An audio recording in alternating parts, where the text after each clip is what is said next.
It's time to talk sports. It's Hacksaw's Headlines, a panorama of the world of sports, stories, comments, and opinions. Now, here's iconic sports talk show host Lee Hacksaw Hamilton and co-host John Riley. Who wants to talk sports on a Monday? We do. From the DIXIELINE Lumber and Home Center studios in San Diego, we welcome you to our Monday bonus podcast. Good afternoon, everyone. This is Lee Hacksaw Hamilton in studio. My co-host John Riley getting ready and warmed up to go out to left field. He joins us. We have a ton of topics on the table coming out of the National Football League draft and coming out of a great sports weekend. Our podcast brought to you by North County Eye Center of Poway and Escondido. We will all need help with our eyes somewhere down road. Something minimal, something major. When that day comes, think North County Eye Center. And by DIXIELINE Lumber and Home Centers. 9 stores in San Diego. You've got projects for 2024. Think of them when it comes time for materials, or think of them if you want ideas. They do provide consultants to DIXIELINE Lumber. John Riley, we watched too much football in the spring. Wall-to-wall coverage, NFL draft. We watched some pretty bad baseball, too. We got a ton of topics to talk about. Yeah, Detroit Rock City was alive. The NFL draft was great. The Padres, not so much. Well, we're going to go a lot of different directions. A couple pieces of business. We do something right at the end. For those of you just joining us on our live stream, you've heard us make reference to this. We want you to be part of what we're doing. You can go to the chat box right now. We want you to be part of Fans Forum. When we're done at the end of the hour telling you our opinions on all the big stories, we allow you to join us in Fans Forum. John Riley's the one that created this idea. He's going to have to defend what it has become. Okay. So if this is your chance to talk to Hacksaw, you got a question or comment for Lee, drop it in the live chat on Facebook, X, or on YouTube. I already see Steve has jumped in to Fans Forum, and we'll get to everybody at the conclusion of Hacksaw's Headlines. And a reminder, if you like sports, I write on this big website right there. That's the address on the top of the screen, leehacksawhamilton.com. Like you to check it, need you to check it, want you to check it, demand that you check it every morning. You'll know every story there is in the world of sports. For example, today, a massive NFL draft recap. So check my website every morning. And when you go to the website on the homepage, there's an orange box right at the top. Fill out the information. Join Hacksaw's Insiders Group. You'll get all kinds of special emails when we're doing special things for the website as well as the podcast. Share, tell everybody in your directory what you're doing with us. I want you to subscribe so you'll get the alerts every time we post something new on the chat box and on our YouTube channel. So we got a lot of things, business concluded there. Let's talk about the most important business, sports. John, pick a topic. Okay, we're not going to do NFL draft right away. We want to talk baseball. And I'll tell you, you always say, have a great sports weekend. It wasn't a good one for the Padres. Oh, my goodness. Padres, Angels, terrible time. Dodgers, right back where most people expected the Dodgers to be. Padres, they've lost 4 in a row. They've lost 5 of their last 6. The Phillies come into the yard, hit 9 home runs in 3 games. Hard statistic to understand. The Padres are 6-11 at Petco Park this season.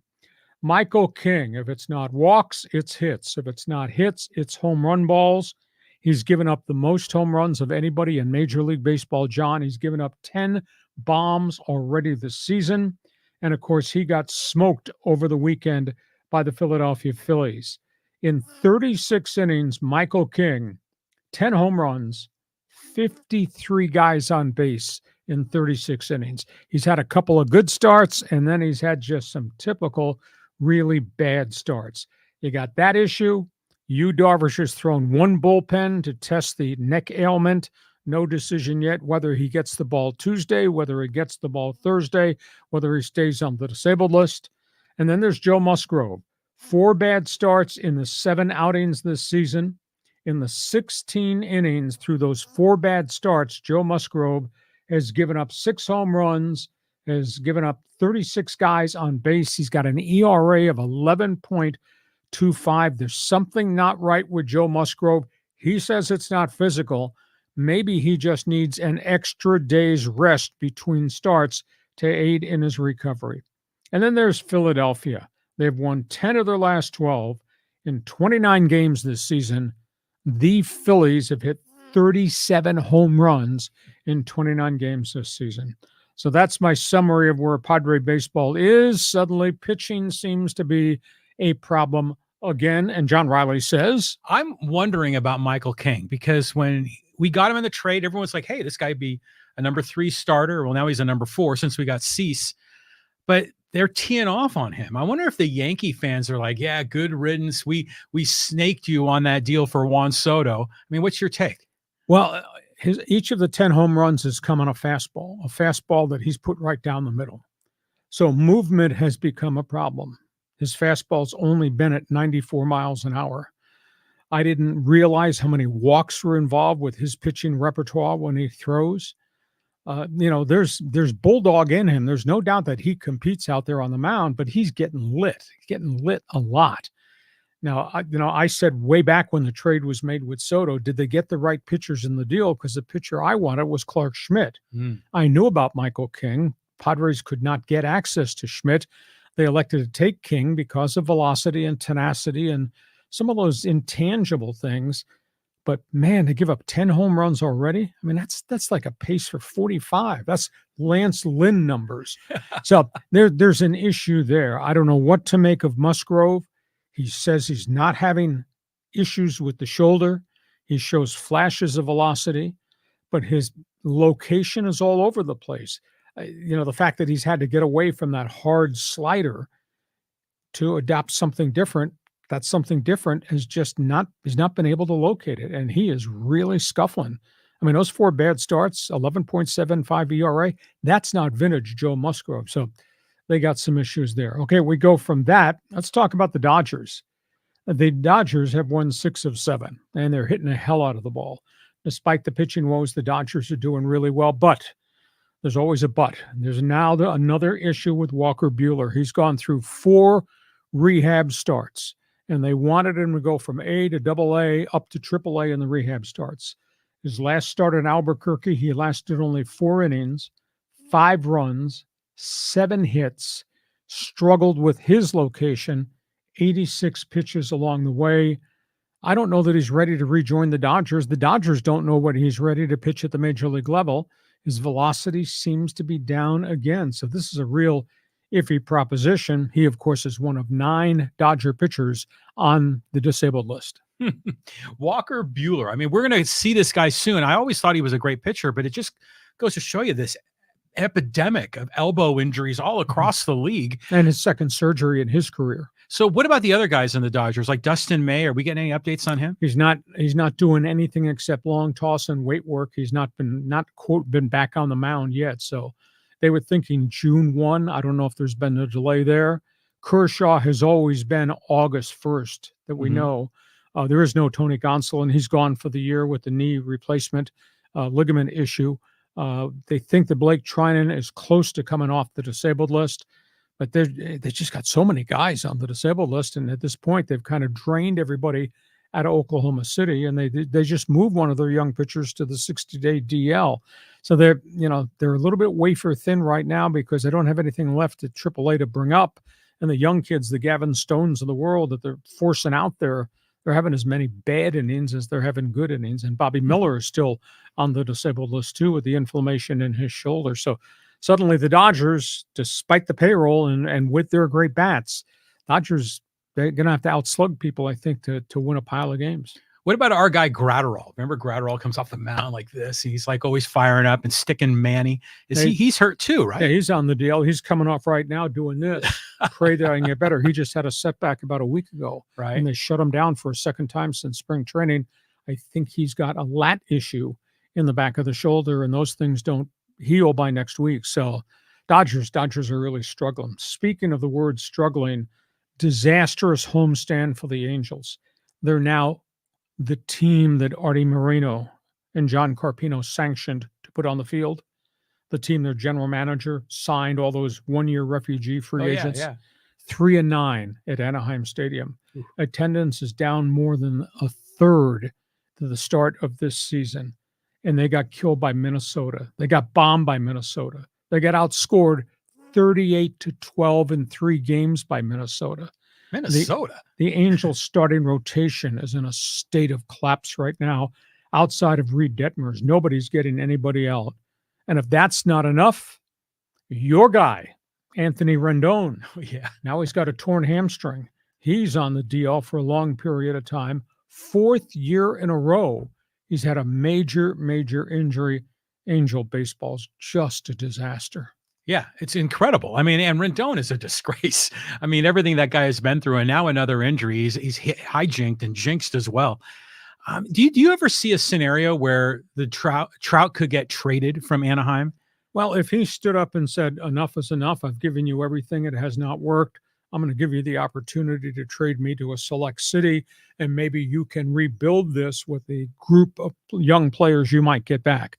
At that point, no. He just said 2 weeks ago he did his second Pledge of Allegiance, wanting to stay with Angel baseball, but they just don't have any players right now. And they're pitching. Their starting rotation, aside from Reed Detmers, who's become a legitimate number 1, starting rotation is just a disaster. And now with Rendon hurt, you got Trout, whom they can pitch around and then force feed all the other young bats in the batting order, and those guys aren't hitting very well. So this Angel situation is just disastrous. But at this point, no. Trout has not indicated, I want out. If this losing continues at the rate they're losing, maybe he'll say, I've changed my mind.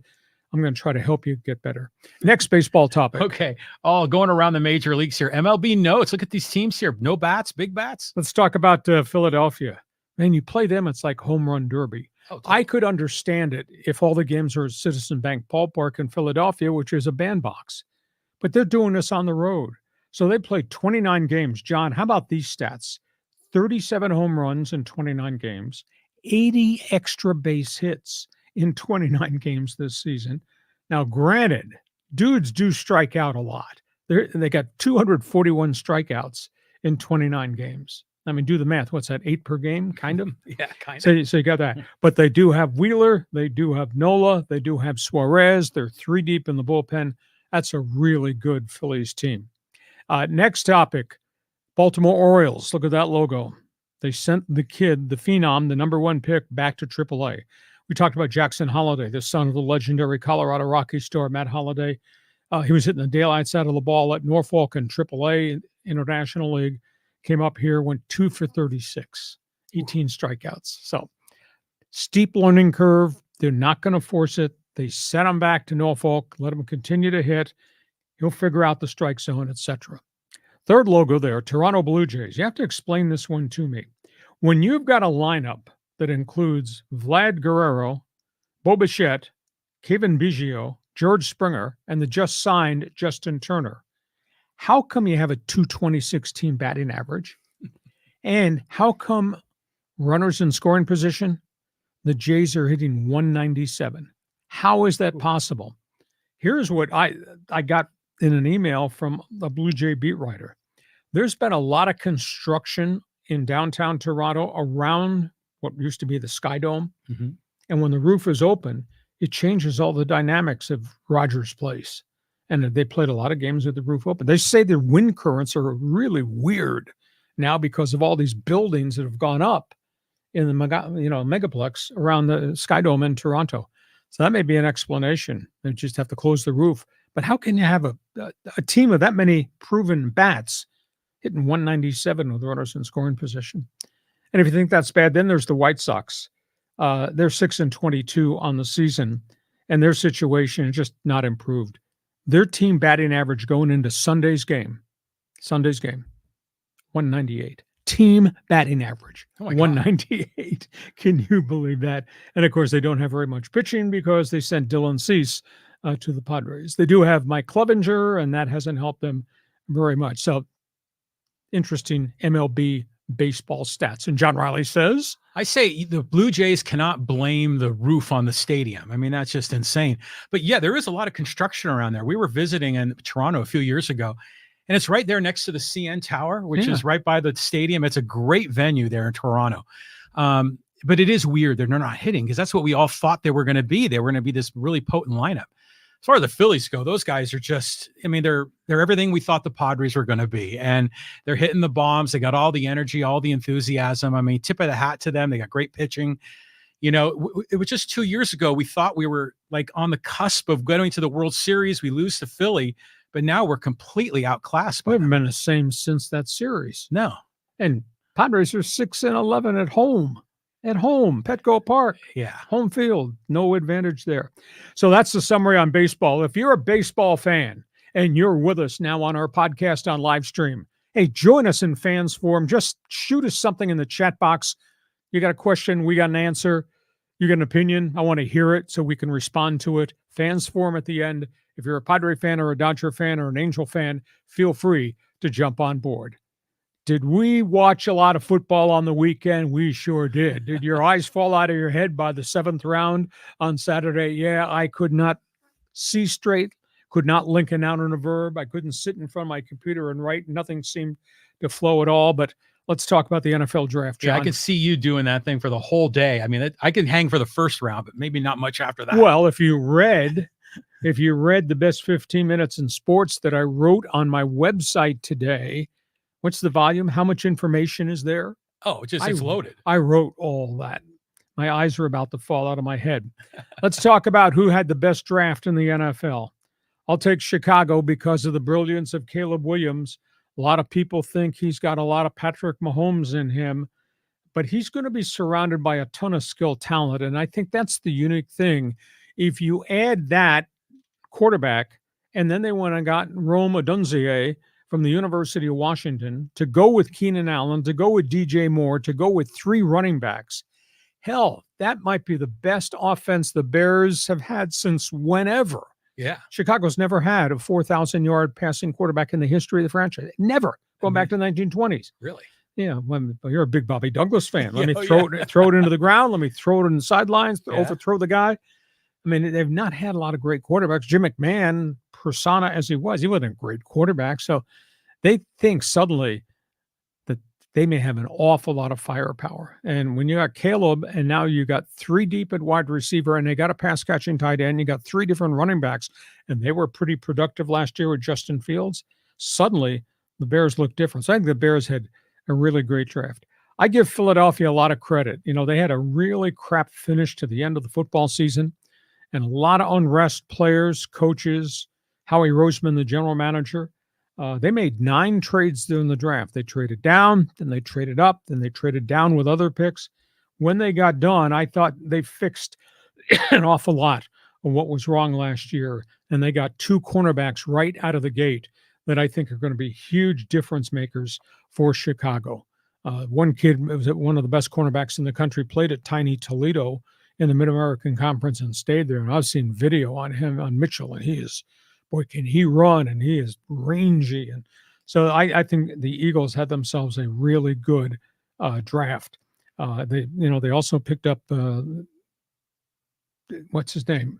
I got a block from cornerback from the University of Iowa. Very good cover guy, can play corner, can play safety. So I think Philadelphia did really well. I gave Pittsburgh a really high draft grade of an A. They've been trying to fix their offense. Well, obviously they went into the marketplace and they got the 2 quarterbacks. But what they did in about a 14-hour span, they went out and got a starting offensive tackle, Trey Fontenot from the University of Washington, who's really good. They got Zach Frazier, a beast of an offensive center from West Virginia. They got one of the, quote, other wide receivers from Michigan, Roman Wilson, who caught a bunch of big plays in the Big Ten championship game and obviously the playoffs. And they got a really good linebacker. They think he's an inside version of what T.J. Watt is outside. His name is Peyton Wilson. So suddenly, I mean, Pittsburgh, they got probably 4 starters out of that draft. So I was really impressed there. Rams, they had 11 picks. They wound up with a total of 9 players, but what a job they did. I projected they were going to take Florida State's Jared Verse with the first-round pick. They did. Then they traded up in the second round, and they took his teammate, Braden Fisk, massive athletic defensive tackle. So they got a pass rusher, and they got an heir apparent replacement for Aaron Donald, who retired. They got edge speed, and they got toughness. And then they went into the running back core, and they added another running back that will be a third down pass catcher. So I think the Rams had a really good draft. I gave the Chargers a letter grade of A. They had distinct holes that needed to be filled. They kept their picks, and they went out and they got skilled players. I think they got themselves probably 3 starters on opening day. I was very impressed with what the Chargers did. Obviously, there's no doubt that they got themselves a stud in Joe Alt. There's no doubt that Lad McConkey from Georgia is fast. He's tough. He's got great hands. He's a physical blocker downfield. He's going to play a lot, maybe at multi-positions for them. And then, they went out and got a linebacker. The leading tackler at Michigan, Junior Colson, leading tackler 2 years in a row, 297 tackles playing for Jim Harbaugh. So I thought that they did a really, really good job there. And then the Raiders. And the Raiders have got holes lots of places, and they tried hard to trade up, and they could not trade up. And then the Raiders just turned around and kept their picks, and they just kept drafting guys. And I thought getting Brock Bowers adds another ingredient because he is a pass catcher as a tight end. He might not be the best tight end maybe coming into the NFL, but he's good. Is he Kelsey? I don't know. He's probably more athletic than Kelsey. He's not the blocker, the tough guy that Kittle is, but he's still really good. But getting Brock Bowers, I thought, was just huge for the Raiders. And then they went out and got maybe the best center in the country, kid out of the University of Oregon by the name of Johnson. And they've got holes in their offensive line. Then they went and got a right tackle, and they got a hole at right tackle for their third-round pick. So I think Tom Telesco, despite the pressure to go get a quarterback, said, we're going to take the best players we can at the slots we got. And I think they got at least 3 starters. I think they had good hauls. So, John, agree or disagree with me? How I rated them? You're out there in left field. What's your opinion? Well, just talk about 3 teams, the Bears, the Eagles, and the Raiders. Yes. The Bears, I got all these skill guys, but how many times do we see these quarterbacks flame out? Like only about a third of them actually become successful in the NFL. Do you have confidence Caleb Williams is going to be the real deal? He's done everything, what he did at Oklahoma, what he did at USC in a bad situation. Now, they'll have to refine him a little bit. They're not going to want him to run as much as he ran at Southern Cal because you get your quarterback busted up. But his ability to run and the threat to run just makes him a really dangerous guy. And he's accurate, and he's got a gun for an arm, and he's a firebrand as a leader. So he is the guy. But the most important thing, John, we've talked in the past historically, that what you run into is bad team, really bad team. Carolina Panther bad team. They get Bryce Young and he gets killed. Well, this is not a bad team because Chicago is now traded for 2-star wide receivers. They drafted Cole Kmet, tight end, from a year ago. They're 3 deep at running back, and they got Caleb Williams going to be planted in the middle of all those skilled people. Wow.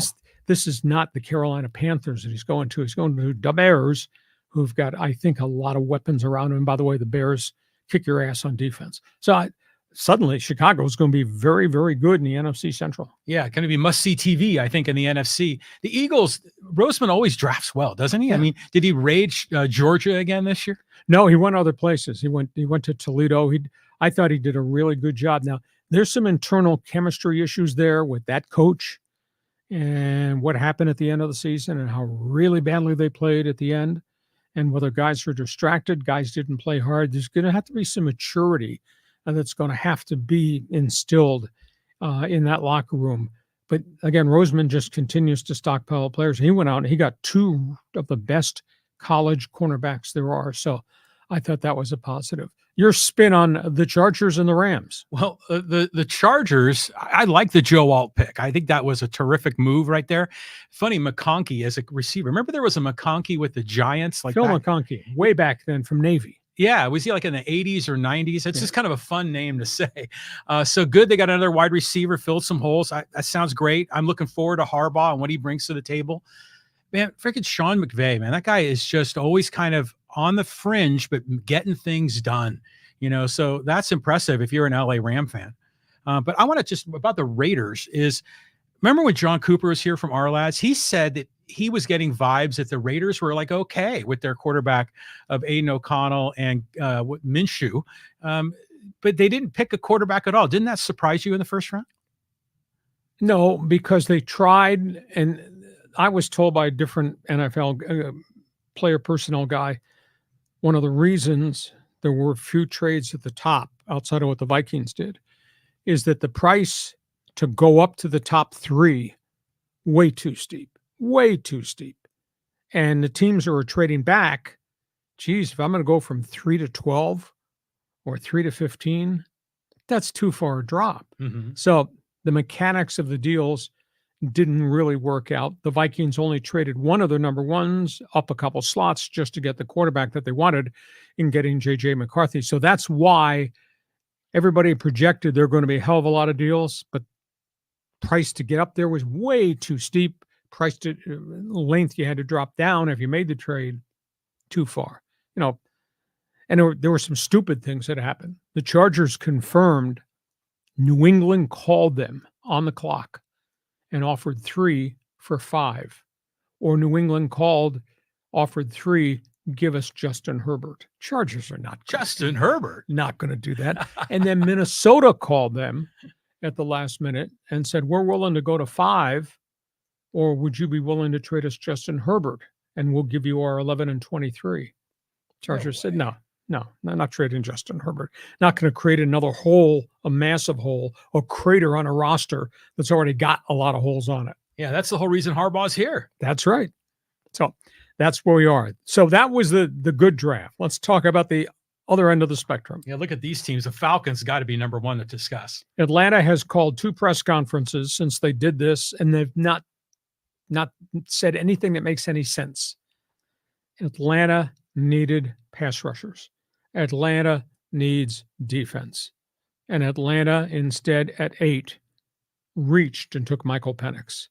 There's no explanation in the world that I've heard that explain why would you do that after you gave Kirk Cousins a $100 million guaranteed contract for at least the next 4 years, guaranteed. Yeah. Why would you want Michael Penix to sit? Michael Penix, if he sits 4 years, as Cousins plays out his contract, he'll be then a 28-year-old rookie. And you got no bloody defense. I mean, there were pass rushers all over the place that Atlanta could have had at 8. Didn't do it. So I give them the worst draft of all.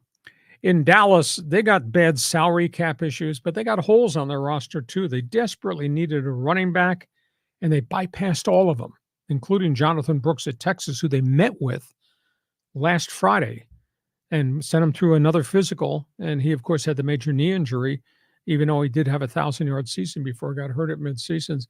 I just didn't like what Dallas did, though Dallas did get an offensive tackle, and have had a lot of injury and age issues at offensive tackle. And Ty Guyton coming in the door is probably going to play some significant football. But they needed a running back. They still don't have a running back, although they're about to sign Ezekiel Elliott to a 1-year contract to bring him back. Arizona, it's kind of hard to sit here and criticize a team that got Marvin Harrison, because that guy is a big-time player. But a wide receiver doesn't change your franchise. It'll be nice for Kyler Murray to have that type of talent to get the ball too. But if they could have traded out a 4 and gotten three significant picks, that's 3 potential starters rather than just Marvin Harrison. Mm-hmm. And even though Arizona had a lot of picks at the back end of the draft, I just don't think they handled this thing correctly. They could have gone down a slot or 2 and then maybe traded down again. They could have wound up with two first-round picks and bunches in the 2nd and 3rd round, and they didn't. In Cincinnati, I say poor Joe Burrow. The Bengals just keep doing this. I don't understand why the Bengals do this, but Cincinnati drafted an offensive tackle who's got weight issues, maturity issues, and has only started 8 games in college football. His name's Alois Mims out of Georgia. That was their number 1 pick. I mean, we're talking big project. Yeah. Big project. And that's the guy that's supposed to protect your big money quarterback, Joe Burrows. So that's an issue. And then they drafted a defensive player who's got some issues too. So I didn't like anything I saw from the Cincinnati situation. And the Jets, they got Aaron Rodgers, but I don't think they got difference makers with their draft early on. They got a wide receiver, Malachi Corley from Western Kentucky, but that's 1AA football. That's a far ways away. They tried to trade up from where they were at 10, and they didn't do that. They did get an offensive lineman which is going to help them some. But I just didn't think they got the right guys because they have such a shorter window with Aaron Rodgers to be great. So those are the ones I didn't think had good drafts. So John, you were sitting there. Did you spill your coffee when Atlanta took Michael Penix at 8? Yeah, and I love Michael Penix, and I want him to be successful. But yeah, after getting Cousins, I mean, did Atlanta even talk to Cousins at any time, telling him they were considering taking not Vic, but Penix? No, some clubs will alert the guy early. I don't think they alerted him till right till the pick was being made, because I think they knew what the reaction was going to be. We're going to talk about the reaction in just a second. But this makes no sense. I mean, the elite pass rusher was out of Alabama, and he was on the board at 8, and he would have helped fix a poor defense. You don't need Michael Penix to sit there and learn for 3 years or 4 years. Yeah. Even if there's some private concern that maybe Cousins won't come back from this torn Achilles, although doctors say he's fine and he's going to do all the OTAs. Did they draft him as an insurance policy? Well, maybe you could have drafted him later, but not at number 8 when you got all these holes on your defense and you bypass the best pass rusher or 2 best pass rushers that were out there, the kid from Alabama and the kid that the Rams got from Florida State. Makes no sense to me. And like I said, they've held 2 press conferences, and anything I've watched one of them with Raheem Morris, the coach, anything that's coming out of his mouth, I still don't understand the rationale because he's not telling us the rationale. Yeah, and there's got to be something more going on here. I wonder if like the owner kind of came in and made that pick on their behalf. It's just something irrational going on in Atlanta. Yeah. So that's where we are. You're an NFL football fan. Give us your thoughts. Who do you think had the best draft? Who had the worst draft? NFL football fan, Charger fan, like their draft? Rams fan, jump in to the Fans Forum chat box and give us your opinion as to what you saw. Because when we're done here, we want to hear what you've got to say in Fans Forum. John, we got a couple of other football items here we want to discuss. Okay, so here's the Kirk Cousins thing I think that you were hinting at. Okay, names in the news around the National Football League. Kirk Cousins' only statement hours after the draft was, why didn't you get us players who can help us this week, this coming season? That's a big issue. Kirk Cousins dissatisfied that Atlanta didn't go get more skill people or did not go get more people on defense. They got a developmental quarterback. Big story out of San Francisco. This thing's got legs. The 49ers have salary cap issues, monster cap issues, because they've got to extend out, obviously, Brock Purdy. Their salary cap issue figures are phenomenal with Christian McCaffrey and with the tight end. They got an issue with their receivers now. Brandon Ayuk's in the last year of his contract. Teams called on him. They like Ayuk. DEEBO Samuels has got 2 more years and about $45 million left on his deal. They're shopping DEEBO. They've evidently decided they'd rather have Ayuk rather than DEEBO Samuels. Injuries may come into play. They almost had a deal with Buffalo at the last minute. Buffalo backed away, did not want to trade the first-round pick for DEEBO Samuels. But the story out of San Francisco is somebody's leaving, and it's probably going to be DEEBO, who's a multi-position guy but has had multiple injuries 2 years running. And we talked about the Justin Herbert story. Say what? Buffalo, New England, Minnesota called the Chargers when they're on the clock and I said, would you trade Justin Herbert for a pick right now? I've heard a lot of stupid things. Never heard anything like that. Chargers said, obviously, no, we're not doing that. And the other is the ongoing saga with the Kansas City Chiefs. Clark Hunt said yesterday, after the draft completed, that the Chiefs are going to seriously evaluate looking across the state line. It's only 8 miles from downtown Kansas City, Missouri, looking across the state line out to Kansas City, Kansas, to get a football stadium built. This in the aftermath of the voters revolting and saying, no, we're not going to give you $800 million in a sales tax to help you renovate Arrowhead Stadium.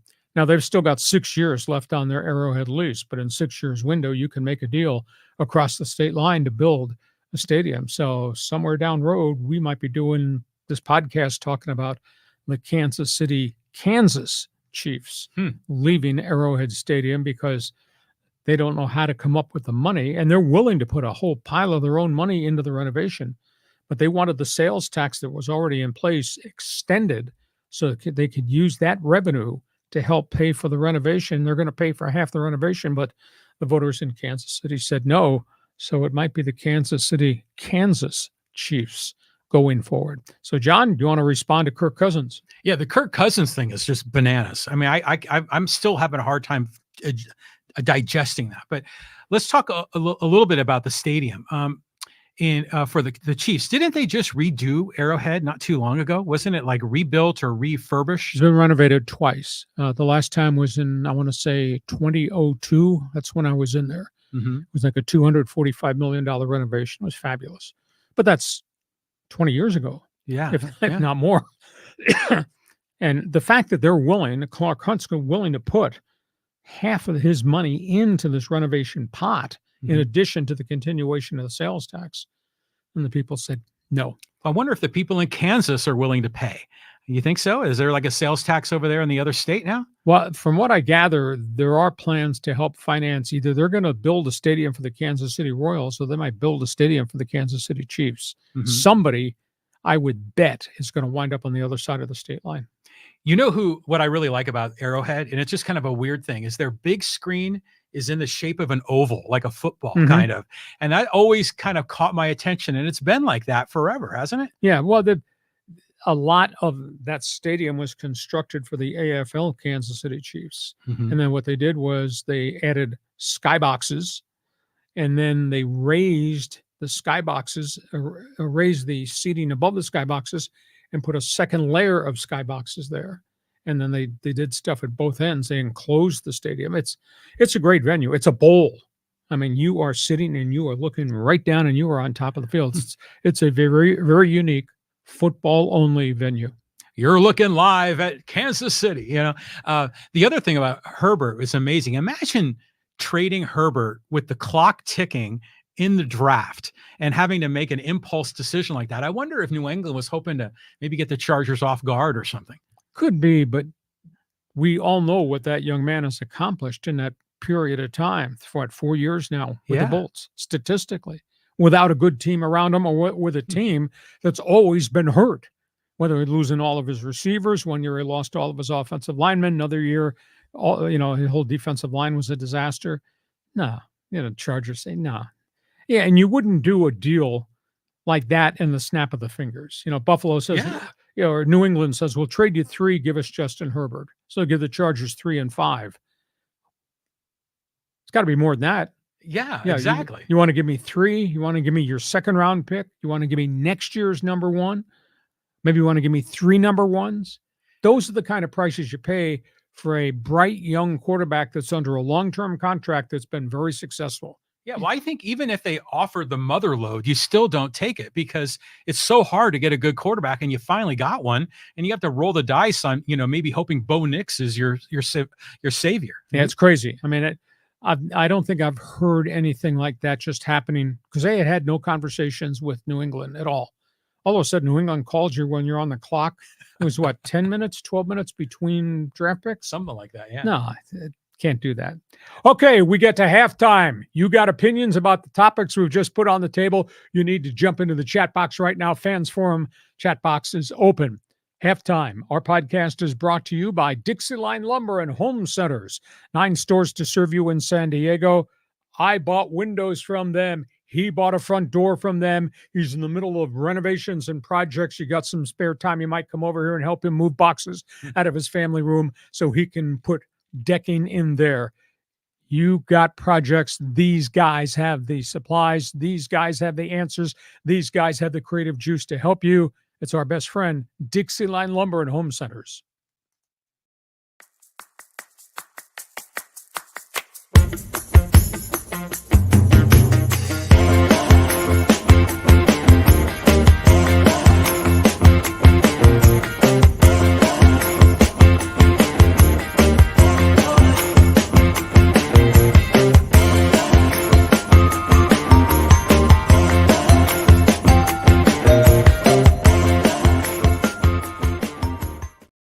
podcast also brought to you by North County Eye Centers of Poway and Escondido. We're all going to need help with our eyes. We're all going to need vision tests. Sometimes we may need new glasses, sometimes new contacts, or you want to try contact lenses. But there's another side of eye care. There are significant things that can happen as we age. It could be glaucoma. It could be cataracts. It could be pink eye. It could be dry eye. If you have significant eye problems, think about North County Eye Center. North County Eye Center, Poway and Escondido. They've been in business serving people in the North County since the 1970s.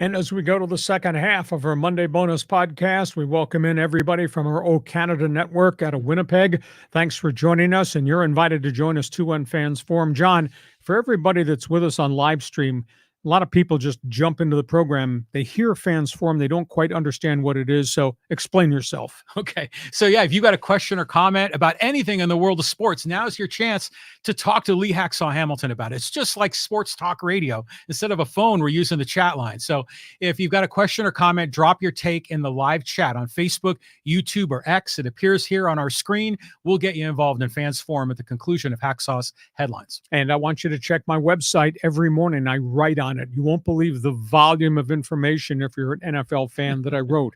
You won't believe my summary capsules on what's happened in baseball, what's gone on in the NBA, the NHL playoffs. I write about this stuff every day. Just go to that website. When we're done with this live stream podcast today, punch up the website. Just take a gander at how much data there is. LeeHacksawHamilton.com. And by the way, there's an orange box right on the homepage. Fill out that orange box and then become part of our email team, become part of Hacksaw's Insiders Group. It's all free. It's all for you. Want you to share, tell all your friends what we're doing, and want you to subscribe. So every time we put something up on the YouTube channel, you will get the alerts. And we do work long hours, and sometimes stuff pops up at 2 o'clock in the morning. You're going to ding, ding. That'll be us on the YouTube channel alerting you. So make sure you subscribe to that. John, let's move on. We've got other topics on the table. There are other games going on. Yeah, the NBA playoffs have been incredible, and the Lakers are just barely hanging on by a thread. Lakers down 3-0. Unbelievable effort. Beat Denver at home. So they're down 3-1. Later Monday night, they play in Denver again. There's been no quit in LeBron James, no quit at all in Anthony Davis, but they need other people to step up with consistency. And this tonight, I think, is going to be a test of wills because the Lakers scored 72 points in the paint in beating Denver on Saturday. 72. And that's just not AD. That's LeBron going to the hole, D'Angelo Russell going to the hole, guys crossing the lanes, making buckets.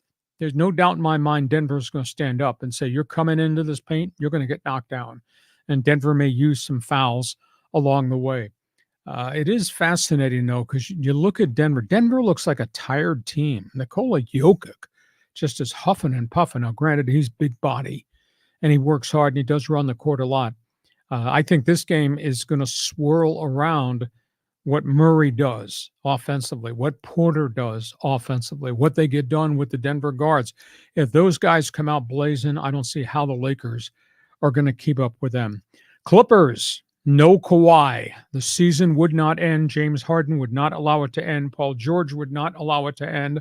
Clippers won against Dallas, and they outgunned them. Clippers led by 31 in the first half. Mm-hmm. Now, Dallas came back, tied the game, took the lead with just 2 minutes to go in the fourth quarter, and then James Harden took over. James Harden, playing by himself almost because there was no Kawhi Leonard, hit 6 driving layups in traffic in the fourth quarter alone.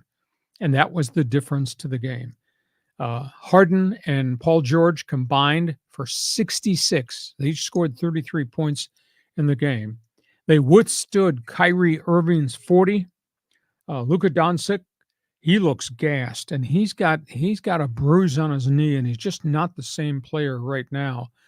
But so the Clippers are still alive, and maybe they think that they're back into this thing. It's 2-2, could have been 3-1 had they not been able to survive the loss of Kawhi Leonard. But I just don't think Kawhi is going to be there and can be trusted, just because his knee inflammation after 2 appearances has shown up again.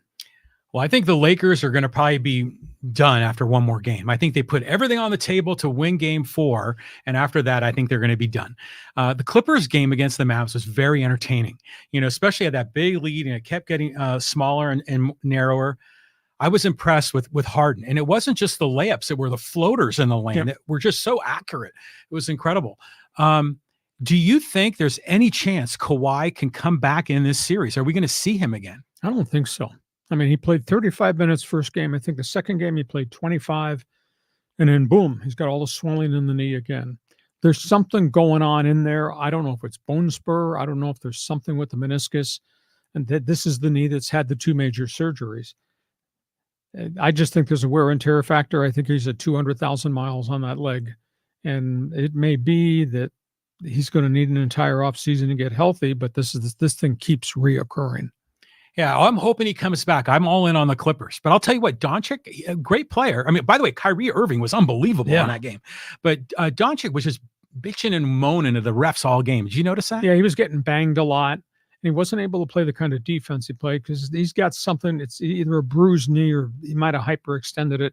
He just doesn't look right in terms of getting up and down the floor. Still a really good offensive talent. But if Luka can't be Luka as we know him to be, average 33 points a game during the regular season, then it's Kyrie against the world. And as brilliant as he is, I don't know he can do it all by himself. Yeah, Luka is just an interesting player. His body type is a little bit different than most NBA players. He's not like a chiseled Adonis or anything like that. And he doesn't seem like he's that fast, but he is so darn effective. I mean, it's a puzzle trying to understand how that guy plays. Yeah. So we'll see where it goes. The Lakers season could be over on Monday night. Clippers are, granted, now it's a best of 3 series, but if there's no Kyrie, can you expect PG and JH, Harden and George, to put those kind of numbers up on the board every game? Yeah, well, stranger things have happened. Speaking of strange things, let's talk NHL hockey. Yeah, these playoffs are red hot. How are your Leafs doing, Lee? Leaf season is almost over. It is shocking. First of all, let's talk about the LA Kings. What I saw them do Sunday night, I've never seen them play with that level of focus, that level of intensity, that level of speed, that level of physicality. And all it got them was a 1-0 loss to Edmonton. Edmonton's goaltender stood on his head at the end of the game. The Kings just could not put the puck in the net. And the Kings historically have really had trouble controlling Connor McDavid, Zach Hyman, and Leon Draisaitl. David Rittich, who started in goal, a bit of a surprise in place of the beleaguered Cam Talbot, he hung in there. He played really well. It'll be interesting to see going back to Edmonton whether they stay with Rittich or they go back to Cam Talbot. It was the most complete game I've seen the Kings play in a long period of time. John, get this. The Kings outshot Edmonton. Edmonton with all that firepower. Yeah. They outshot them 33-12, and they lost. They outhit them. They played the body. They finished every bloody check they made. They outhit them 48-25, and they lost 1-0. I mean, Edmonton is really, really good. So we got that. Toronto, massive trouble. They lose 2 home games to Boston. They're now down 3-1, and it's even worse. Austin Matthews, who scored 69 goals during the season, has got a viral infection. He's been sick for the better part of a week. They don't think he's going to play in this next game in Boston. And then on top of that, William Nylander, their 40-goal scorer, has been plagued by migraines. That's why he didn't play the first couple of 3 games of the series. So if the Leafs go into Boston without 108 goals, without what Austin Matthews and Nylander does, how are they going to hold up? How are they going to survive? Looks like they're in trouble. And one other team that's in trouble is Nashville. Nashville had a big lead on Vancouver on Sunday afternoon, and the Vancouver Canucks scored 3 goals in 3 minutes and 50 seconds. The last 2 at the end of the third period that tie it, They scored a minute into overtime. They won it. 3 goals in 3 minutes and 50 seconds in the other guy's building. I mean, I've never heard the people in that barn go so silent so quick. And now Vancouver's coming home with the series up 3-1. And by the way, Vancouver lost its first goaltender, Thatcher Demko, torn ACL after game 1. They lost their second goaltender, Casey DeSmith, with a neck issue. Suddenly, they played their third-string goaltender, who was in the American Hockey League virtually all year, and he stoned those guys. Wow. So Vancouver just continues to grind people, and now they won with a third-string goaltender. You just hardly ever see that in postseason play. So those are some of the marquee storylines in the NHL. Well, so is it typical that an AHL team will only carry 2 keepers? You carry 2, you can bring up a third from your minor league affiliate, but he only gets to play if the first 2 are hurt. Right. But you can't have the third guy like hanging around on the bench. No, he's not in the bench, but he could be dressed in the tunnel or dressed in the dressing room in case there's an injury, but you can't use him. So who do you think this is all going to come down to? Stanley Cup Finals. Who are you predicting? Nobody's paying any attention to the East Coast, but Buffalo said Boston is so big, they just beat your brains out, wear you out. And nobody, maybe because we never see them out here on the left coast, New York Rangers have got guns everywhere. They got firepower everywhere. Trocheck he's had a very good NHL playoff series. They are 3 deep with snipers, and Shesterkin, the Russian goaltender, looks superb, as in a trophy type superb. So the Rangers you need to pay attention to what the Rangers in Boston have become. I was hoping, maybe because I'm a hockey purist, it'd be an all Canada final, but the second round is going to be just as good as the first round. So how are our boys in Winnipeg doing? They've stopped scoring goals, and they're down 3-1, and they might be on the golf course by the weekend. So you're a hockey fan, feel free to jump on board. Fans Forum chat box is open. A couple of other stories here, John. Okay, yeah, let's go back to the high-speed sports wire. Look at these names on the list. Let's start with what just happened this morning. CBS NFL Today, the great pregame show, postgame show, Sunday's NFL, fired Phil Simms and Boomer Esiason, not renewing their contracts. Just kind of really stuns me. They were popular figures. They're both New York-based. They're big magnets in terms of attention and TV audiences. They're hiring Matt Ryan, the former NFL quarterback in Atlanta, who debuted last year in a little bit of studio work. He was okay, but I didn't think it was dynamic. And they brought back Bill Cowher. And as much as I like Bill Cowher and respect Bill Cowher and is a Steeler, he's awful full of coach speak. Yes. I just don't understand them hitting the eject buttons. Phil Simms had been there 26 years. Boomer's been there 22. Wow. And they're both smart guys. And I mean, what they say carries value because they've been there, done that. So I am shocked at what CBS Sports just did. Let's talk about this Larry Nassar situation. The background on him: former athletic trainer at Michigan State, former trainer of the U.S. Women's Olympic Gymnastics team. He was the one that was convicted on all those sexual assault charges, things he did to female athletes while, quote, he was examining them. Well, the Department of Justice has just settled a massive lawsuit awarding $139 million to 103 female athletes on the Olympic team, because when the information leaked out that Nassar might be doing something wrong with these women, the FBI took a year before they got around to investigating it. And the Department of Justice says, we were wrong. So they have awarded $139 million. This comes on top of the USOC awarding $308 million to the Olympic gymnastics, on top of Michigan State awarding $300 million to its own athletes who were vandalized, breached, assaulted by Dr. Larry Nassar, who's serving 60 years in prison. It does not bring back peace of mind to Simone Biles and all the other great female athletes who suffered at the hands of Dr. Larry Nassar. But it's just a terrible story. One other story in soccer, looking for soccer fan to join us. I know there's soccer fans out there. This is weird. English Premier League has been approached to bring some of their regular season games to the U.S. and play them on a rotating tour. Yeah. Now, they're not saying we're going to bring Manchester City or Liverpool or United or Hotspur. Those aren't the ones that be coming. It'd be the ones at the bottom of the table, aka standings. But the English Premier League says our games are not for sale. We're not going to do that. We're not going to send regular season games and teams to play in the States. Leave our game the way our game is. We don't want to take away home dates from Newcastle United or whomever. That's not what they're saying in Spain. Spain's La Liga, which is their first division league, got financial problems. Salary structure's gone out of control in Spain. Spain is negotiating with guess who? Saudi Arabia.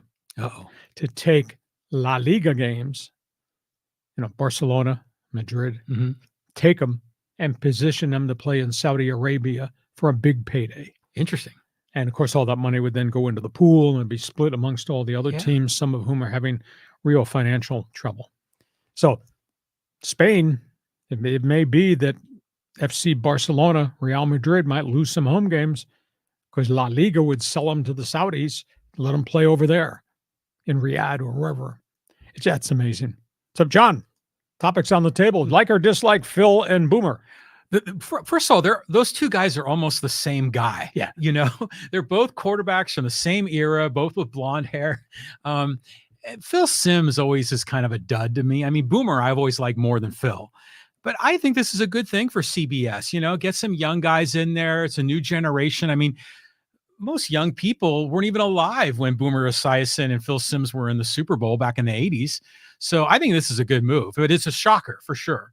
But Esiason's got so many other things going on. He's got podcasts and TV shows and endorsements. I don't think Phil's quite as busy. Yeah, Phil does a lot of stuff. And Boomer, he does a morning show on WFAN in New York. Yeah. I mean, he works a lot and he's everywhere. And he's good at what he does, and Cowher to me is always kind of not just coach speak, but that rough, gruff, old school coach mentality.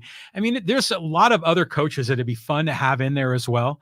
But again, a lot of these sets, especially for, CBS and for Fox, usually are more conservative in who they select for those studio slots. I mean, if you were going to blow NFL guys out, would you not make a contact with Belichick? I was told that Belichick did something on draft day with Pat McAfee in the podcast, and it was really dynamic, really different. Really? Now, would you not go after Belichick if you're going to take these guys out? Yeah, not a bad idea. But what about Tom Brady? Isn't he coming? He's coming to Fox. Okay, but he's going to be a color guy, not a studio guy. Right. And that's going to bump the other guy out. What's his name? The tight end from Carolina. Yeah, so maybe he can go into the studio as well. What's that? No, he's going down. He's going to be part of the second play-by-play team. Okay, what's his name again? Olsen, right? Yeah, Greg Olsen. Yeah, he's really good. Yes. I mean, so I still have no idea what we're going to get from Tom Brady, No. but just think about all the old-time hosts that were there forever, like Brent Musburger and Jimmy the Greek, all those guys. They were just like, they were pillars in our sports life back in the 70s, weren't they? Yeah, but knowing John Riley, get him out of here. Yeah, well, John doesn't care about tradition and accomplishment. No, you got to turn the page sometime. Invite some of the young folks in. A lot of times they're also strategically selecting people from certain demographic groups to try to expand the game. And speaking of expanding the game, I think it's a great idea for La Liga and for the EPL to come to America, go to Saudi Arabia. The NFL has proven that it works. MLB did it in Korea and elsewhere, and it works well. I think it's a super thing to make the sport more global. And again, it brings people together rather than having everyone in separate leagues and separate territories. So I'd say more of it. I think the EPL is short-sighted. Except that they don't want to send Manchester City and Erling Haaland their 70-goal scorer. They don't want to send them stateside. Well, they want to keep those games in front of their fans. But they'll send you the last place team that's about to get relegated. Well, the NFL does the same thing. They send them the Jacksonville Jaguars. So, I mean, that's still okay. So I say bring it on. I want more soccer in America. Okay, it is time for Fans Forum, our podcast brought to you by DIXIELINE Lumber and Home Center Stores, 9 locations to serve you in San Diego, and by North County Eye Center, Poway and Escondido. John, you got a few thousand people here that want to make comments. Go ahead, just go to the top of the board. Let's make a run through and see what the fans have got to say. Oh, my God. Okay, here. Let's go here to the top of the board. Scrolling. Okay, let's go to Steve. And he goes, hey, good afternoon, guys. What do you think of the Chargers draft? I thought they did pretty darn well. Hey, I did a draft report card on my website, One Man's Opinion column today. You should read the thing when this live stream is over. I give them a letter grade of A. I think they drafted 4 guys who could all be starters on opening day. Now, they'll all be young guys, too. And the question is, how fast do these young guys develop? I think they had a good draft, but then they had a fair amount of high draft picks, and this was a very deep draft. So I gave them an A. I gave the Rams an A. Well, who are the starters? I mean, Joe Alt and then the McConkey kid will probably start, right? Yeah, and then the linebacker for Michigan, Colson, is going to be a starter. Okay. And then they drafted a defensive tackle from Alabama who had come off a neck injury, had a really good bounce-back season last year. I bet he's going to be in the rotation to be a defensive starter because the Chargers lost some defensive tackles. Wow, 4 starters. That's pretty good. Exactly. Now, how good they all hold up being kids remains to be seen. Next question. Next question. Okay, let's go here to Angel. Angel says, Padres just ran into a hot Phillies and still early. The Padres should be okay once Darvish and Musgrove are back to form. But we don't know that back to form, whether that's possible. We'll find out whether Darvish gets the ball on Tuesday, gets the ball on Thursday, whether it's a reoccurrence of the neck issue. I asked the question in my Saturday morning sports package on KUSI that they got on the air. Joe Musgrove, do we need to give him an extra day's rest? Does he need more time to recover? He's given up a lot of home runs. Like I said, he's made 7 starts. 4 of the 7 he's gotten blasted. His ERA in those 4 games is 11.75. He's given up a lot of home runs. So I just don't think we can use the phrase back in form for those two. And now we got the Michael King home run derby situation too. He's given up 10 home runs in 6 starts, that's pretty significant, on top of giving up a lot of hits and walking a lot of batters. Remember Musgrove thought that he could come back at the end of last year? Mm-hmm. And he says, maybe not as a starter, maybe in the bullpen role. But there's just no way. I mean, considering how he's doing now, I mean, something still isn't right. But you know who is pitching well for the Padres is Adrian Morejon. Yep. And he's been very well. So if they have to put, Darvish or Musgrove back on the DL, he could slide right in. Yeah, I don't know how many innings you get out of him, but his role, he's pitched very well in his role. He spent the offseason realigning his mechanics with his body and his arm slot, and so far, so good. Now, whether that equates to being able to be a starter and do it for 5 or 6 innings rather than be a 2-inning relief guy remains to be seen. But you're correct. This is a different Adrian Morejon right now. Yeah, looking forward to getting some return on investment there. Let's go to comment. He says, Winnipeg Jet fans are sad, Hacksaw. Give us some hope. Well, I'm disappointed they haven't been able to score, because they flourished at the end of the season. A lot of the role players that they traded for were pot and goals, and it's just kind of all disappeared. But let's understand, Colorado is deep. Colorado's got firepower. Colorado's got great goaltending. Winning in Denver is really hard. So, yeah, if they're going to be one and done, I'm going to be disappointed because the way they finished up the season, they have 50 wins, I think. That was pretty impressive. But, boy, their goal scorers just have kind of disappeared on them in the postseason. They're not the only ones. There's going to be a bunch of people disappointed by probably Wednesday of this week. Well, the fans there are just so fired up, aren't they? Oh, I mean, I just love it. I mean, every time you see them in the arena and it's the whiteout and the fans are outdoors following the team, I mean, putting Winnipeg on the map, right? Yeah. I would hope fans would sell out that building. There've been issues about the cost of tickets. There've been issues that the fans have not responded more recently in the last year. I mean, this is your franchise. This franchise has a great history to it. So I'd hope Winnipeg Jet fans will just kind of rally back and support the team. And I think that management did a pretty good job finding people who could come in and play for them. But all of a sudden we got to postseason. Postseason is just another level up in terms of intensity. Some of the goal scorers have gone away, and you get guys nicked. And, when you're playing every other night, suddenly if a guy gets hurt, it's really tough. But Winnipeg, support the Jets. Right on. Okay, let's keep going here. We'll go down the list. Let's go here to, what does that say? Eagle Lion. He says, Seattle hasn't set the world on fire the past 3 years, which is where the Chicago Bears offensive coordinator comes from. Well, it's a change into the guard. The era of Pete Carroll, and that was fairly successful, is now gone. The quarterback issue has never really ever been solved. They've had all these running backs that have gone in there and have been hurt virtually nonstop.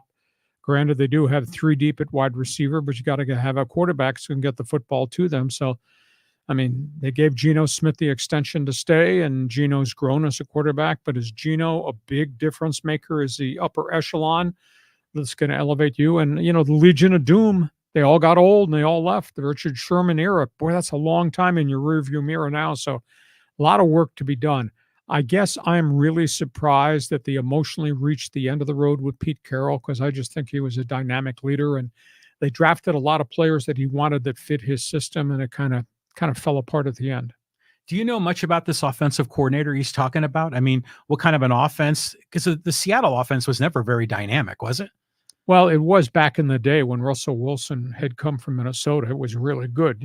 They did get to the Super Bowl, and they were upper echelon in the NFC. You can have all the X's and O's you want in the world, but if you don't have a good offensive line, and there were chunks of years they did not, and then you had the turnover at quarterback where Geno was not Russell, and then they went through so many running backs. We thought Rashad Penny was going to be a star up there, and he averaged 5 yards a carry. He's the kid from San Diego State. He could not stay on the field. He was hurt all the time and a wide variety of injuries in game. It wasn't that he was out of shape. He calf, broken wrist, things like that. So they've just not had all the components. They got the wide receivers who've been able to stay on the field, but everything else around them has been a turnover. And then the Legion of Doom got old, and you got to rebuild all that almost all at once. It's a real tough haul. I wonder who called the play in that Seattle, New England Super Bowl right there on the goal line, that pass. That was just a disaster, wasn't it? Yeah. I'm trying to think. Well, Pete Carroll put it on me, but I don't know. Okay, let's move on. Let's go to Sam Crow. He says, Jerry thinks Zeke will help the running back problem. Well, he's not the back that he was before. He went to New England, and I thought the fact that they run the football a lot with the Patriots, I thought Belichick will squeeze the last ounce of energy out of him. Never, ever happened. He actually never, ever won the starting job. I don't know. He's coming in there on a minimal contract, so he's coming in to probably be a part-time running back, but that's still, under Mike McCarthy, that's going to be a throw the football first offense. You didn't like the Cowboy draft.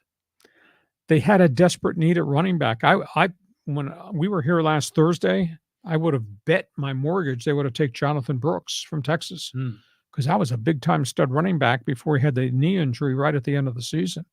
And he's rehabbed, and they think he'll be ready for opening day, but they did not take him. Carolina wound up taking him to put in the backfield with Bryce Young.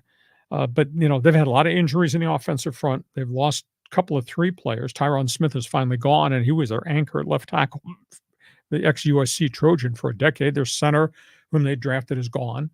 So they've had to fill in some slots there. I trust the Cowboys drafts because they don't fail with their draft picks. But I just said, don't you need to run the football to help Dak? Jonathan Brooks would have been the right guy to run the football to help Dak. Didn't happen.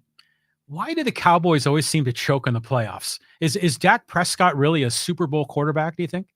He's had a good bounce back 2 years. Prior to that, there was some substandard season or two in there, but it's all predicated on what you're around. If all your wide receivers are hurt, then what do you got? Or if your offensive line's hurt, you might have Dak Prescott, but if they can't protect him, it's not the same. And then obviously Zeke looked like he hit the finish line.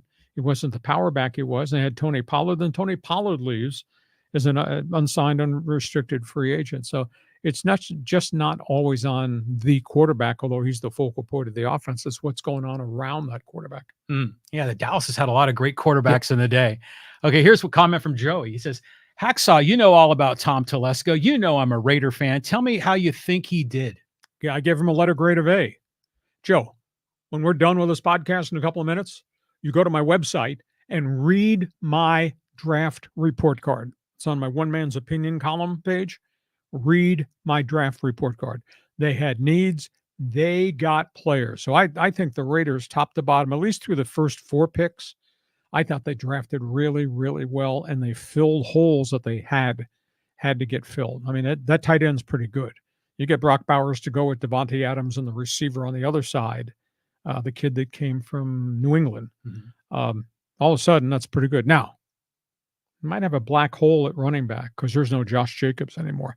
That's an issue. How are you going to fill that in? So, but they had a lot of needs, and I think that Telesco did a decent job getting it. And he didn't trade the whole volume of draft picks in the future away to try to get Jaden Daniels. The price was way too steep. Well, you said that Telesco kind of was a more conservative GM with the Chargers. Yeah. Do you think he changed his behavior for this draft with the Raiders? No, he didn't make a ton of trades. He didn't do a massive trade up. And I don't think he'd ever traded back. And he didn't do that either, at least in the top 4 rounds. So, I mean, I think they helped themselves. They got themselves a really good offensive center. They got themselves a right tackle.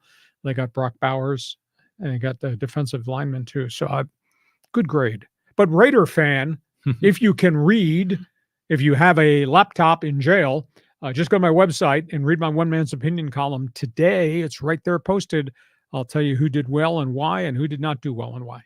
Yeah, Joey had another interesting follow-up comment. He says, if your partner ever wants a day off, I'll be glad to fill in for the day for free. Love the show. Keep it up, guys. Either that, or if he decides to get rid of this tradition in the anchor's chair, you might be getting a call to come replace me. Go ahead. Thanks, Joe. Okay, let's move on here. Let's go to Roberto. And he says, Lee, do you like Profar batting leadoff going forward? A lot of energy, gets walks, sprays the ball, puts it in play, occasional home run. Yeah, at this point, because of veteran, although I thought maybe Jackson Merrill. Jackson's cooled off a little bit, but Jackson Merrill puts the ball in play too. So either one of those two. I just don't think Xander's the leadoff hitter. And, Profar just brings a lot of energy to the plate. And if dude gets on first base, then things happen. So I like it. Yeah, well, Xander even admits that he's kind of sucking right now. So, yeah, Profar, remember we were debating that, Merrill, Profar, Ha-Seong Kim. Profar has just been terrific, last year when he was leading off, and he did great yesterday. So hopefully more of that, get some guys on base. And of course, my opinion is let's enjoy what we're getting from Profar right now because he is a lifer 246 hitter. Yeah, he is. But he's just got all that good vibes going on. Energy. Makes the team feel good about themselves.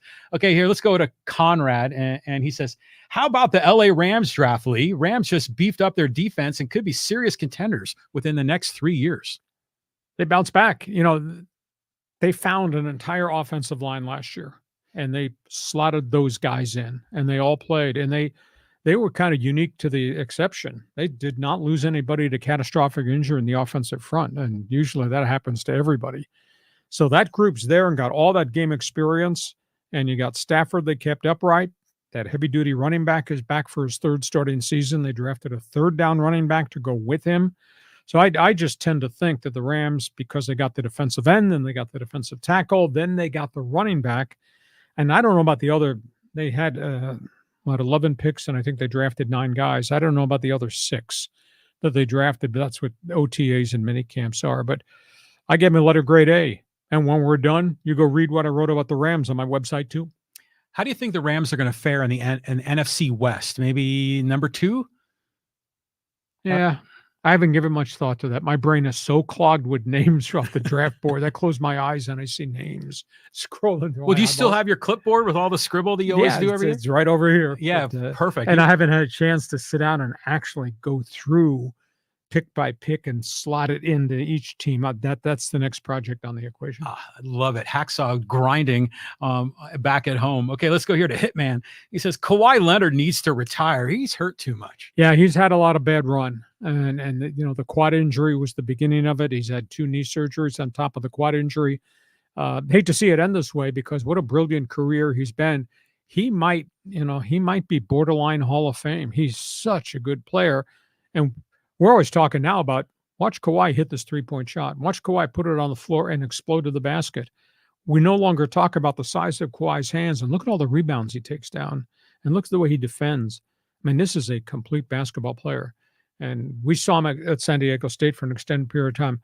I don't think we ever imagined he would become this complete a basketball player. But he landed in the right place. He went to San Antonio with Popovich, and Popovich is a great teacher, just like what Popovich is doing with Victor Wembanyama, the French teenager. And he just became a hell of a complete player under Popovich, and he went to Toronto and they won the crown. And then obviously he's moved on since then. So I hate to see it end this way, but there's a lot of miles on that body for sure. I remember when Kawhi came out from San Diego State after only 2 years in college, and I thought, oh, it's way too early. He's not ready yet. And boy, he sure proved me wrong. I mean, he came out on fire, did great. And 2 MVPs in the final. It's just incredible. I mean, so God, can you imagine if the Clippers had all their guys healthy at the same time, what they could be? They could be what we expect them to be in the NBA Western Finals or in the championship series, but they can't get free of injuries. I mean, it's happened again. It happened in the Chris Paul, Blake Griffin era, and now it's happened here with the Kawhi situation, and that's tough. Kawhi became such an offensive force so quickly in the NBA under what Popovich taught him. I never expected to ever see that. I thought he'd be just a phenomenal defensive guy, but that's not sexy. But boy, now he's a player in neon lights because of what he can do offensively. Yeah, his mid-range and three-pointers were clunky at San Diego State. He's come a long way. Good for him. But I was going to say something, but let's move on. Let's go to the next comment here. This is from Eagle Lion again. Lee Hacksaw on the Mount Rushmore of Southern California sports talk radio. I agree. Who else is on the Mount Rushmore with you? Oh, my God. I would have to say Ted Leitner because of all the things he did. He pioneered TV really differently, like I pioneered sports talk radio really differently. Mm-hmm. And obviously everything he's done with the Padres, a little bit of it with San Diego State. So I would say he'd probably be up there. After that, you asked me too quick. I just have to go back and think. I would have to think that probably in terms of sports talk radio guys, I would have to think Steve Hartman, my partner at the original 690, has to be part of that equation. And then you will have a writing campaign to see who'd be the fourth guy. That's an interesting question. We maybe do we have so many topics that we want to talk about when we're putting our list together. We're just going to do one show separately. We're just talk about sports talk radio, then sports talk radio in San Diego now. We'll kind of fill in a show just with doing that rather than talking about the hot headlines. Imagine it'd be hard to pick 4. I mean, there's Vin Scully, there's Chick Hearn. Well, I thought he was just talking San Diego. No, Southern California. Yeah. I mean, if we're going to add Chick Hearn and Vin Scully, then there's only 2 slots left. I thought he was making reference to just San Diego sports talk. But there's just some amazing talent here in Southern California. Yeah. Good for you, Lee, man. You've done. It's just Blame incredible. me. Go ahead. It's all on me. Okay. Let's go to John. He says, hated watching it, but Igor Stretch, I don't know how you say that. Shesterkin completely shut down Alex Ovechkin, TJ Oshie, and Tom Wilson. Igor, I think, will win the Vezina. What's that? That's the trophy for the top goaltender in the NHL. Ah. Ovechkin, I hate to say 200,000 miles. He did not score a point in the Washington Capitals series when I got swept by the Rangers 4 straight. And this is a legendary Hall of Famer, global hockey star. He did not score a point. Oshie, I feel bad about. He was recipient of a couple of cheap shots. I don't think he ever got to be 100% healthy along the way. Washington, good season. Rangers, nobody on the West Coast pays attention to Ranger hockey. They have so much goal scoring, and that goaltender is really, really good. It's interesting with hockey here in Southern California. Like, I'm raised in California. Hockey is foreign to me, but so much about the sport, and so many fans here in Southern California really appreciate you for talking hockey because very few people do talk hockey down here. We all come from somewhere. I grew up on the East Coast. I grew up on Eastern Long Island. I got to see, and I was not a Rangers fan. Then I saw the Islanders come as an expansion team with Dennis Potvin and all those great players. I got to see them grow to be a champion. But I had access to Hockey Night in Canada, so as a guy who wound up being a broadcaster, I so appreciate what I was exposed to with Hockey Night in Canada. And, the same on everything else. I saw the New York Giants Baltimore Colts championship game as a kid in 1958 in black and white. And they say that's the game that triggered the NFL on TV to become the monstrous success it is right now. And I grew up with the Yankees. Now, these are names that most people would not realize, except if they're in our age demographic. But I grew up with Mel Allen and Phil Rizzuto and Red Barber. I grew up with Vin Scully and Jerry Doggett. I grew up with Les Kiter of the old New York Giants. So I kind of grew up in an environment in which I got access to a lot of things. So, but I grew up and I fell in love with hockey, and I fell in love with Hockey Night in Canada. It would be great to be hanging out with you, Lee Hacksaw Hamilton, as a kid. Yeah, by looking at baseball cards and watching stuff on TV. This is great. Let's go here to Dave. He says, what does an NFL team receive as financial compensation to play in England? Obviously, an EPL team would lose a lot. Every match is sold out, isn't it? Yeah, for the most part. And obviously, there's the cut of the TV pie. But the NFL, when it sends its teams to play abroad, they pick up all the expenses. And then because an NFL team would be forfeiting a home game, like Jacksonville's given up 2 home games a year because the franchise wasn't drawing very well. It's in an old stadium, et cetera, et cetera. They also are given a stipend for each amount of gross revenue they don't get in home revenue because they're giving up that home game. So, I mean, the league takes care of them. It's a profit thing for the Jaguars or anybody else who goes abroad. It's hard. It's really hard on your team because you got short work weeks, you got the travel, obviously you got the schedule, and the league has tried to help them by giving them a bye week after they're coming back from Europe. But it's not easy. Like the Eagles, they're going to play in Brazil. We've had teams that have played in Japan, and they're expanding. We're going to play a game in Spain. There's going to be a game in France. And obviously the multiple, was it 4 games now, I think, in London, England, that are being played. But those teams are compensated. But boy, the wear and tear factor is amazing. All right, let's do another quick thing, social media here before we put a lid on this. So before we put a lid on it, all right, let's go down here to social media and let's talk a little Reggie Bush. Boy, so much comments on this one. This is from Antonio, and he says, take. His violations didn't impact his on-field performance. He was the best college football player and should never have had that taken away. Guys like O.J. Simpson and Johnny Manziel can keep their trophies, but not Reggie. Wild that was ever taken away, and everyone knows the sanctions placed on USC were severely unwarranted. Well, they should have never taken the trophy away because they'd never done that prior to other guys who had gotten in trouble post-football careers. So that's an issue. My beef is that it happened. I've seen the documentation, the credit card bills that were signed. I know about the transfer of the money, $300,000 cash. I do not buy the theory that since in 2024 athletes can be paid, that rule should be flipped all the way back to 2004 because of what Reggie Bush and his family took. The rules were the rules in 2004 that you can't have extra benefits. And that applied to a kid that played at Michigan, or a kid that played at Texas, or a kid that played at Florida State, whatever. And Reggie Bush and his family went against that. He never cooperated, and he never apologized. And they killed USC. Those sanctions were brutal. Outside of the death penalty they gave SMU in the Eric Dickerson, Craig James era, this had to be the second most severe sanction. 30 scholarships. Southern Cal has never recovered. And what bothers me, Reggie never admitted to anything, yet everybody knows he did it. And he never apologized to USC to what happened to the football program. Oregon and Washington did not knock down USC. What Reggie Bush and his family took did. And the Trojans have never recovered from that. I honor him. I honor him as a great, great football player, but I can't honor him as a person. Am I right or am I wrong? You're wrong. The fans have overwhelmingly come out and saying this is BS, the whole thing, and it's like selective enforcement.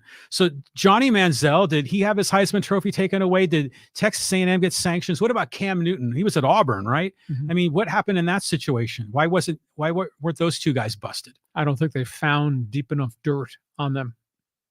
But Reggie Bush is adamant that he's innocent. Well, I mean, how could he be so certain that he is innocent when you say he's totally guilty? He just would not cooperate, did not want to testify. And yet I've seen signed documents with his name on it, credit card bills, Vegas, airlines. And the family took the money, $300,000 plus a brand new house. But what about the UNLV basketball team? They took the money, right, from the boosters there. This is going on all over college sports, and it's just they protect the SEC teams, they protect the Big 12 teams, but they zing the Pac-12 guys. Well, SEC teams have gotten nailed. Deion Sanders was at Florida State. They got their ass put on probation. All types of illegal inducements from the boosters. But do you know what FSU stood for in that era? Free Shoes University. because the players were being given everything, and they got nailed. So, and the SEC teams have gotten nailed. Yeah. Kentucky wound up going on probation in basketball. So, but there are also stretches of time. One of the common jokes was the NCAA is so upset at how many violations they found at Kentucky. So upset, they put Eastern Kentucky on 4 years probation. Yeah, exactly. Okay, you want to get one more in? One more in here. Okay, let's talk a little bit about the Coyotes. And this is from Jervil, and he says, Salt Lake City is far better than Quebec. Let's just look at one thing. The Canadian dollar. Winnipeg is struggling to bring in fans to fill up the smallest arena in the NHL. Keep the Coyotes in the United States and move them to Salt Lake City. If Winnipeg happens to fail, and it honestly looks like they can, move Winnipeg to Quebec for a while, even while until it's time to move out that franchise to Kansas City or Houston. Yeah, I said what I said. Well, it's a complex issue. Arizona has just been a disaster for the league, and yet the league would not leave Arizona because of the size of the market, but they just never got an arena built, and it's just a massive issue there. Going to Salt Lake City is a limited market. Now, it'll be a novel thing for the first couple of years, but do they keep it up? That remains to be seen. You got to win, and Arizona looks like it's a long ways away from winning. I'm just biased because I happen to think it's the Canadian game, and I think Quebec City would be a phenomenal regional market to compete with Montreal, with Ottawa, and with Toronto. But I've got Canadian ties, so that's why I'm biased towards them. You got Houston, which is massively exploding, and you've got all multiples of arenas in there. Kansas City built a new arena, AEG, out of Los Angeles. Built a great arena in Kansas City that never gotten a sniff for a NHL franchise. Of course, they had a franchise at Kansas City Scouts a long time ago, and it failed, and it wound up moving to New Jersey, I believe. They became the New Jersey Devils. So it's too bad. I don't know where the NHL is going to go. I think expansion is on the horizon, and we'll just have to say, I'm biased. I just think Quebec City deserves a franchise. Interesting. And Kansas City built an arena, and they don't even have an NBA team. So how many, like Major League Baseball has 30 teams. The NFL has 32. NBA has 30, and hockey's got 30. 30. Okay. So, I mean, how much do you think this could expand? Do you think they could get to 40 teams? It wouldn't go that big. No, we're not putting a franchise in Fargo, North Dakota, please. I think we'll see 32 or 34. And it's all big money. It's all mega money right now. But to get a franchise, John Riley wants a franchise in his backyard. That's going to cost you $2 billion. Now, price tag is just. That's just the franchise fee too, right? That's I mean, then you got to put the capital in to fund it. Yeah, exactly. Hey, listen, we hope you have enjoyed what we brought your way on a Monday. Just a reminder, check my website, fill out, join Hacksaw's Insiders Group, get my NFL draft recap. It's right there in my One Man's Opinion column. And be with us on Thursday. We'll be back here. Our podcast brought to you by DIXIELINE Lumber and Home Center Stores, 9 locations to serve you in San Diego, and by North County Eye Center of Poway and Escondido. John, take a deep breath, gather your thoughts, get your eyeballs straight again after watching so much football, and we'll be back Thursday to talk playoffs and to talk baseball. Playoffs? Were you talking about playoffs? NBA or NHL. Okay. Thanks for being with us, and thank you for joining us on Hacksaw's Headlines. Join us again for Hacksaw's Headlines on YouTube, Facebook, and Twitter. And find the audio version on your favorite podcast apps. For more content, go to LeeHacksawHamilton.com.